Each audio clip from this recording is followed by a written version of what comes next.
Funds flow analyse अथवा funds flow statement गर्दाखेरि सिधै हामीले फन्ड्स फ्लो नै गर्नु पाउँदैनौँ। यसलाई गर्नुको लागि हामीले प्याटर्नमा जानुपर्छ र यसको फर्स्ट स्टेप छ यो गर्दाखेरि हाम्रो सेड्युल अफ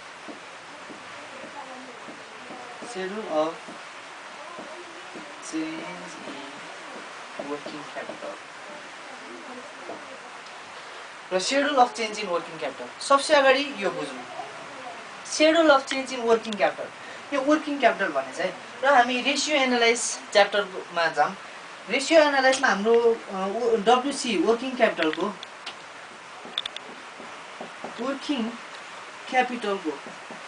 फर्मुला के थियो भने current assets minus current liabilities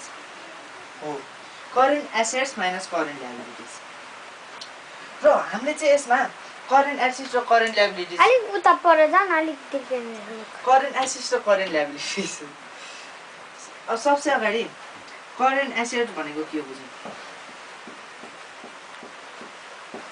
गर्नु पनि बेस छैन यार यसमा त टन नबोल्दैन बु। करेन्ट एसेट्स चाहिँ के हो भने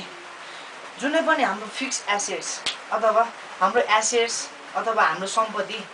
जुन क्यासमा हामीले 1 वर्षमै बदल्न सक्छौँ भने त्यसलाई करेन्ट एसेट भन्छ। हामीसँग छ जे पनि छ जस्तै यो ल्यापटप छ यो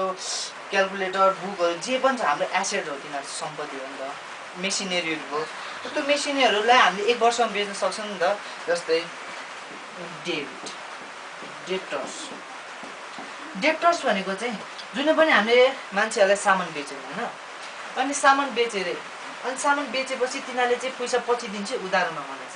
र तिनीहरूले चाहिँ अब हामीले तिनीहरूलाई उधारो कतिको दिन्छौँ त 1 महिना 2 महिना 6 महिना जति धेरैको त अब 2-3 वर्षको त उधारो दिँदैनौँ नि त होइन त दिन्छ यस्तो उधारो दिँदैन नि। त्यही भएर यो डेप्टर्स हाम्रो करेन्ट एसेटमा भयो। करेन्ट एसेट भनेको चाहिँ त्यही हो हाम्रो 1 वर्षमा पैसामा कन्भर्ट गर्नु मिल्ने र डेप्टर्स भयो। अब क्यास भयो ब्याङ्क होइन ब्याङ्क ब्यालेन्स यिनीहरू सबै हामीले 1 वर्षमै कन्भर्ट गर्न सक्छौँ। अब मेसिनरीहरू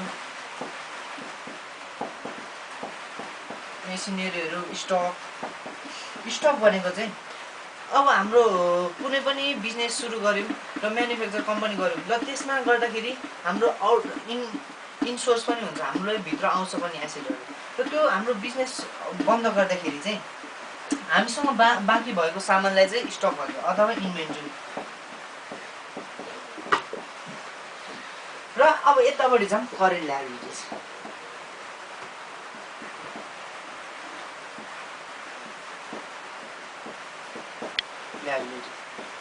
यो चाहिँ फेरि उल्टो के हो भने यो चाहिँ हामीले 1 वर्षमा अब अलरेडी लिइसक्छ भनेपछि करेन्ट एसेट भइसक्यो भने चाहिँ अब हामीले यो करेन्ट ल्याबिलिटिज 1 वर्षभित्र नै हामीले पैसाबाट केही सामान लिन सक्छौँ। करेन्ट ल्याबिलिटिज होइन दाइ हामीले दिन्छौँ 1 वर्षभित्रै। र यसमा के पर्छ सबसे क्रेडिटर्स भनेको भने अब कहीँबाट हामीले उधारो दियौँ होइन त्यो उधारो चाहिँ हामीले 1 वर्षभित्रै तिरिहाल्छ नि त होइन तिर्दैन त तिरिहाल्दैन उधारो लिँदैन होइन हामी अनि क्रेडिटर्स हुन्छ। अनि त्यसपछि हाम्रो ब्याङ्क लोन हुन्छ। त्यही सोध्दै यसकै अब स्टक गेन होइन प्रफिट यस्तो जुन चाहिँ हामीले 1 वर्षमा कन्भर्ट गर्न सक्छौँ। र अब schedule of change in working capital गरिसकेपछि हामीले वर्किङ क्यापिटल गरेपछि अझै हाम्रो फन्ड्स फ्लो गर्नको लागि अझै एउटा स्टेप गर्नुपर्छ र अब त्यसलाई सल्भ गर्नेतिर लाग्छ। वर्किङ क्यापिटल भनेको चाहिँ अघि भन्छे current assets minus current liabilities. यो चाहिँ हाम्रो रेसियो एनालाइजमा छ फर्मुला होइन। र अब हामी सल्भतिर लाग्छौँ। वर्किङ क्यापिटलको नेट वर्क क्यापिटल निकाल्छौँ होइन। सबसे अगाडि हाम्रो पार्टिकुलर्स र अब करेन्ट एसेट र करेन्ट ल्याबिलिटिज हामीलाई 2 इयर्सको दिएको होइन। अब इयर्स प्रिभियस इयर र अब आउनेको इयर होइन नभए डेटमा नि दिएको हुन्छ र अब फर्स्ट इयर र सेकेन्ड इयरको त दियो होइन र हामीले दिइसक्यो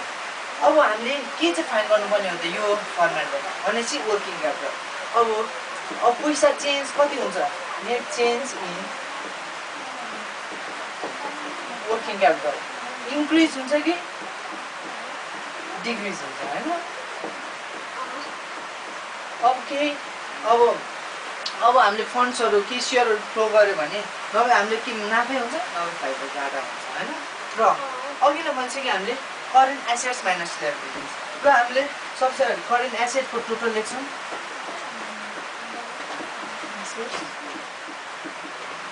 माइनस करेन्ट लायबिलिटी अब करेन्ट एसेट्सको हामीले जस्तै स्टक अब इन्भेन्ट्रीहरू होइन इन्भेन्ट्रीहरू अब हाम्रो यहाँ पैसा दिएको हुन्छ अब नम्बरहरू दिएको हुन्छ र अब यसमा डेप्टर्स र एउटाको चाहिँ ल डेप्टर्सको पैसा दिएको छ फर्स्ट इयर 30,000 सेकेन्ड इयर 50,000 र अब यसमा चाहिँ करेन्ट एसेट्समा चाहिँ अब हामीले कुनै फर्स्ट इयर भन्दा सेकेन्ड इयर धेरै पैसा गेन गऱ्यौँ भने यो पनि इन्क्रिजमै जान्छ अब यहाँ कति यसले 30,000 अगाडि कमाएको सेकेन्ड इयरमा 50,000 कमाएको 20,000 त फाइदा भयो त्यसपछि 20,000 हाम्रो इन्क्रिजमा जान्छ सपोज अब फेरि यहाँ 30 को ठाउँमा 80 भयो अरे ल 80,000 हाम्रो फर्स्ट इयर चाहिँ 80,000 आएछ सेकेन्ड इयर चाहिँ 50 मात्रै आएछ हामीले कति भयो 8 - 5 कति हुन्छ नुकु 80,000 माइनस 50,000 कति हुन्छ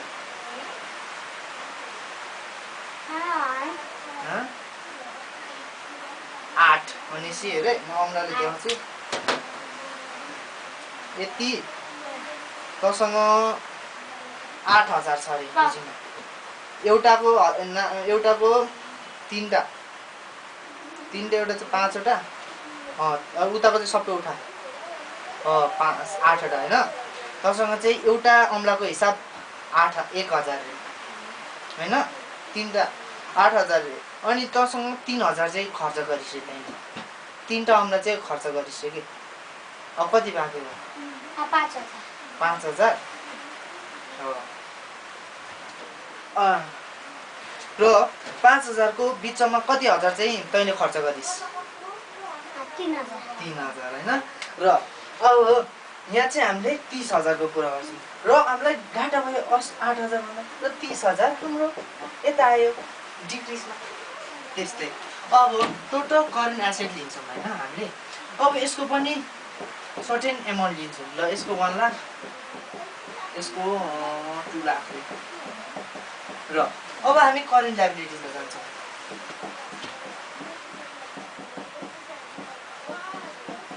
करेन्ट लायबिलिटिज र करेन्ट लायबिलिटिज भनेको हाम्रो दायित्व 1 वर्षभित्रै तिरिसक्नु पर्ने पुँजी होइन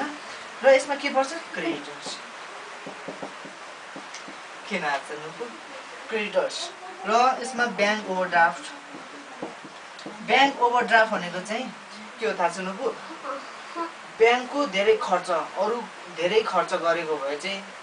त्यसलाई ओभरड्राफ्ट भन्छ धेरै युज गऱ्यो भने चाहिँ होइन र यसको पनि सर्टेन एमाउन्ट दिएको हुन्छ होइन र हामीले क्रेडिटर्सको सपोज माथिको जस्तै 80,000 दियो अरे र यता चाहिँ 50,000 नै दियो अरे कि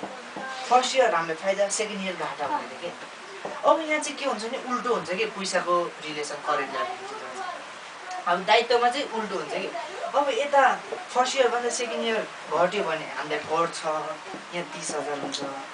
अघि हाम्रो के भएको थियो थाहा छ माथि बढ्दा इन्क्रिज लेखेको थियौँ सेकेन्ड इयर बढ्दा र घट्दा सेकेन्ड इयर घट्दा डिक्रिज लेखेको थियौँ होइन त्यस्तै अब यहाँ पनि यहाँ चाहिँ फेरि उल्टो हुन्छ कि पैसाको रिलेसन 50,000 छ र 80,000 चाहिँ फर्स्ट इयरमा गेन गरेको छ र यसमा चाहिँ डिक्रिज भइरहेको छ नि त हामीले यसरी हेर्दा त फर्स्ट इयर भन्दा सेकेन्ड इयर तर प्रफिटमा इन्क्रिजमा जान्छ कि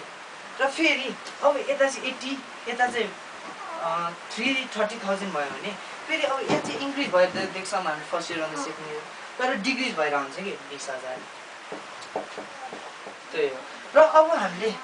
सबै गरिसक्यौँ रे र यसको पनि नेट टोटल निकालिसक्यौँ हैन टोटल निकालिसक्यौँ र अब हामीले फर्स्ट यसलाई ए मानौँ यसलाई बी मानौँ current assets minus current liability गर्छौँ अघि हाम्रो फर्मुला यहाँ युज गर्छौँ र फर्स्ट माइनस सेकेन्ड माइनस गर्छौँ हैन र सपोज 1 लाख माइनस यहाँ चाहिँ कति टोटल भयो भने 50,000 यहाँ पनि 50,000 र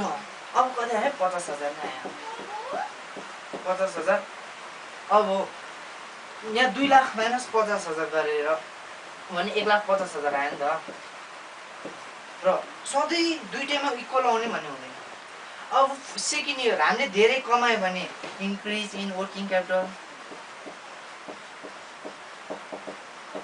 र यता थप्छौँ र इक्वल एमाउन्ट बनाउँछौँ नेट अन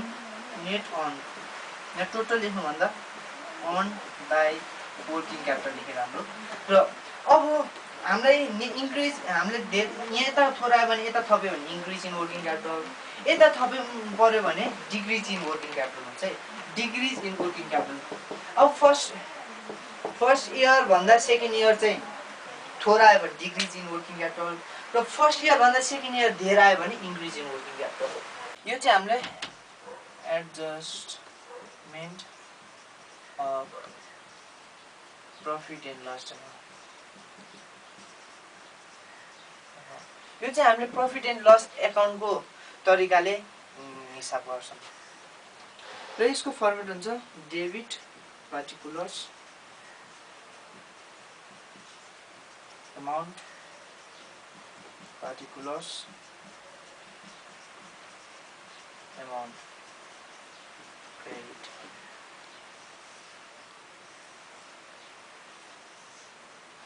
र अब यो बुझ्दाखेरि चाहिँ हामीले के भनेर बुझ्यौँ भने सबसे अगाडि हामीलाई क्वेसनले के दिएको छ हामीले हेर्ने यहाँ दिन्छु के दिएको छ त बाई प्रफिट एन्ड लस दिएको छ कि बाई ब्यालेन्स भनेर दिएको छ अब प्रफिट एन्ड लस एकाउन्ट भनेर 2 इयरको दिएको छ भने अब यता 30,000 को दिएको छ भने सेकेन्ड इयरमा 50,000 दिएको छ भने अब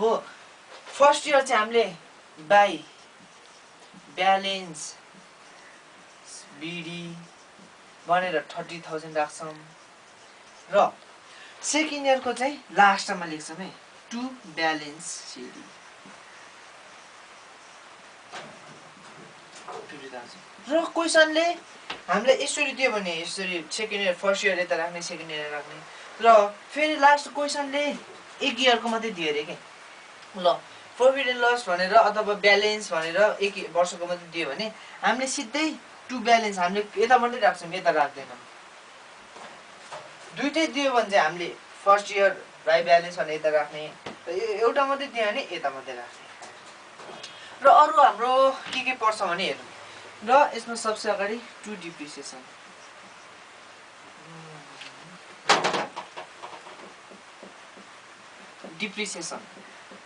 डिप्रिसिएसन भनेको हाम्रो खर्च जस्तै कुनै पनि हाम्रो फिक्स एसिड अथवा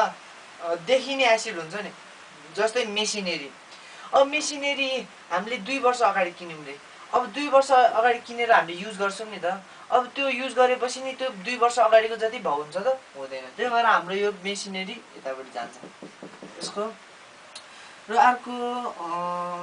रिटर्न अफ अथवा गुडविल रिटर्न अफ र रिटर्न अफ भनेको चाहिँ के हो भनेर बुझ्नु भने यो चाहिँ हाम्रो खर्च हो तर नदेखिने तरिकाले खर्च के गुडविल भनेको ख्याति अब नदेखिकन खर्च हुन्छ नि त यो भनेर त्यही भएर नदेखिकन खर्च हुँदैन अर्को के हुन्छ रिटर्न अफमा टु प्रिलिमिनेरी रिटर्न अफ हाम्रो खर्चहरू चाहिँ यता लेख्छौँ र हाम्रो उता चाहिँ फाइदा र धेरै जस्तो क्वेसनले एडिसनलमा डिभिडेन्ड पेड भनेको हुन्छ पेड र डिभिडेन्ड पेड हाम्रो सिधै यता लडाउँछौँ टु डिभिडेन्ड पेड अरू के हुन्छ भने अब हामीले केही यसमा चाहिँ घाटा अब हामीले कुनै पनि फिक्स एसेट अथवा कुनै पनि प्रडक्ट्स युनिटहरू बेच्दाखेरि लस भयो भने loss on sales of fix assets यता पर्छ फिक्स एसेट र अब यता चाहिँ अघि भनिहालेँ अब मुनि हामीलाई ब्यालेन्समा दुईटा दिएको छ भने फर्स्ट इयर यता राख्छौँ बाई ब्यालेन्स बिइडी भनेर र यो चाहिँ मैले ब्र्याकेटमा राखेँ यो हुनु पनि सक्छ नहुनु पनि सक्छ र अब हाम्रो लस अन सेल्स भने चाहिँ यता त बाई प्रफिट अथवा gain on sales of fix अब यता प्रफिट भयो भने यता हुन्छ अरू ल यति अब पढ्नु त धेरै छ तर मैले चाहिँ अब यो एक्जाम ओरिएन्टेड भएर अब अहिले धेरै टाइम नभएर ठिक्क मात्रै गराएँ र अब हामी टोटल निकाल्छौँ र यता पनि आउँछ र हाम्रो धेरै जस्तो यतै पुग्दैन टोटल र अब हामीले यता के भनेर थप्छौँ भने बाई फन्ड्स फ्रम अपरेसन र फेरि कोही बेला यता पुगेन भने बाई लस फ्रम अपरेसन भनेर हाल्छौँ फन्ड्स फ्लो स्टेटमेन्ट अब फन्ड्स कसरी फ्लो हुन्छ त एउटा सोर्स भनेको चाहिँ कता कताबाट आयो होइन र युज कता कता युज भयो त हाम्रो फन्ड होइन र यसलाई गर्दाखेरि चाहिँ हामीले अगाडि गरेको दुईटा एकाउन्टहरू फर्मेटहरू दुईटा सेड्युलहरू सबसे अगाडि schedule of change in working capital गर्दा हामीलाई न त दुईटामा एउटा आउँछ इन्क्रिज इन वर्किङ क्यापिटल अथवा डिक्रिज इन वर्किङ क्यापिटल आउँछ दुईटामा एउटा आउँछ अब डिक्रिज इन वर्किङ क्यापिटल आयो भने चाहिँ यता राख्छौँ हामी डिक्रिज इन वर्किङ क्यापिटल आएको छ भने यता राख्छौँ इन्क्रिज इन वर्किङ क्यापिटल आएको छ भने यता राख्छौँ र अब सेकेन्ड स्टेप फर्स्ट स्टेप त यो गऱ्यौँ सेकेन्ड स्टेपमा फन्ड्स फ्रम अपरेसन गर्ने गऱ्यौँ फन्ड फ्रम अपरेसन गर्दाखेरि हामीलाई दुईटा एन्सर आउँछ यसमा नि लस फ्रम अपरेसन आउँछ कि लस्ट फ्रम अपरेसन यो चाहिँ रियरमा आइरहेको हुन्छ लस फ्रम अपरेसन किनभने सधैँ हामीलाई प्रफिट भइरहेको हुन्छ funds from operation funds from operation आयो भने चाहिँ हाम्रो सोर्सेसमा जान्छ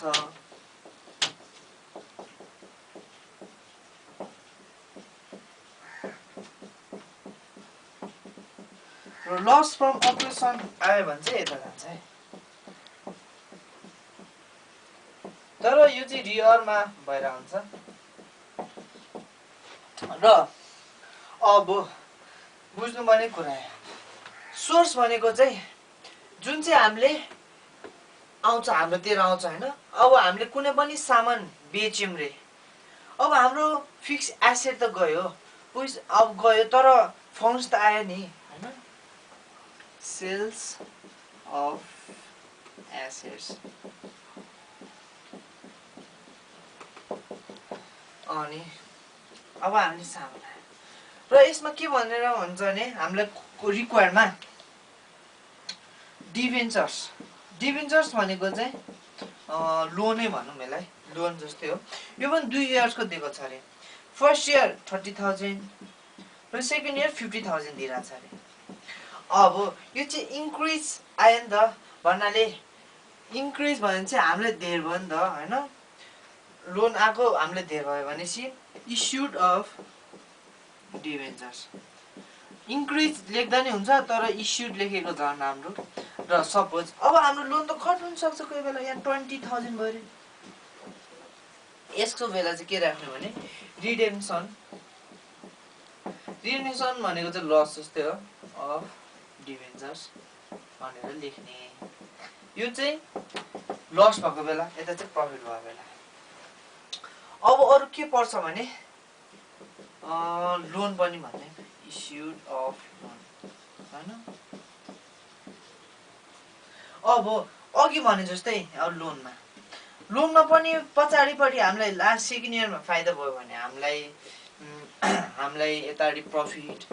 र सेकेन्ड इयरमा लस भयो भने यता पनि लस अन लोन। अरू के पर्छ त कोही बेला सेयर क्यापिटलले भन्छ, इस्युड अफ सेयर क्यापिटल। अब इस्युड अफ सेयर क्यापिटल भनेर एउटा मात्रै एमाउन्ट दिएको छ भने हामी यता राखिहाल्छौँ, तर दुईटा एमाउन्ट दिएको छ र दुईटामा नि लस अब सेकेन्ड इयर थोरै आयो भने यताबाट राख्छौँ, रिडेम्सन अफ डिभेन्चर्स। अब दुईटै एमाउन्ट दिएर पनि यतापट्टि सेकेन्ड इयर दिएर आयो भने हामीले यतै राख्छौँ। यो चाहिँ हुनु पनि सक्छ नहुनु पनि सक्छ है। र हामीले दुईटैको एमाउन्ट टोटल निकाल्नुपर्छ। ल हामी क्वेसन पनि गरेर